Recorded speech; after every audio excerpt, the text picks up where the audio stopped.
Hi everyone, in front of me I've got RedMagic 10R and let me share with you how to enable the developer options on this device.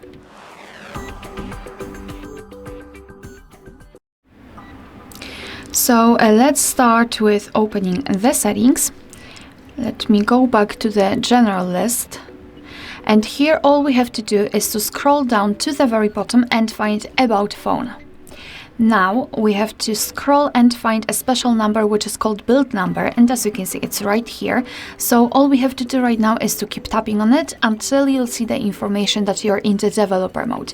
If you've got the screen lock, you will have to enter it to confirm the whole step. Then let's go back to the general list of the settings and enter System and Update.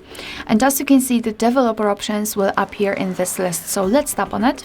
And here we've got plenty of advanced settings which we can customize. So for example, we can enter the background check, we can show view updates, change the window animation scale, or show surface updates. Right here we've got also the options which are connected with the, let's say, networking or connectivity, because we've got the Bluetooth, USB, Wi-Fi, NFC, etc. So basically, to turn on the feature, simply tap on the switcher on it, just like here, and it will be immediately activated and applied. Of course, you can turn it off the same way. If you've got the options without the switcher, like here in the window animation scale, for example, just tap on it to open more options to choose from. If you're done with customization of developer options, you can always turn them off.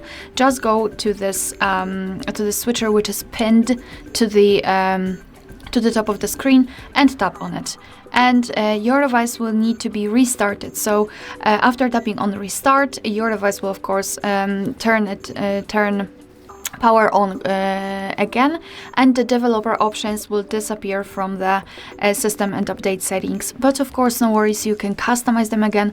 Just go back to the build number step and keep tapping.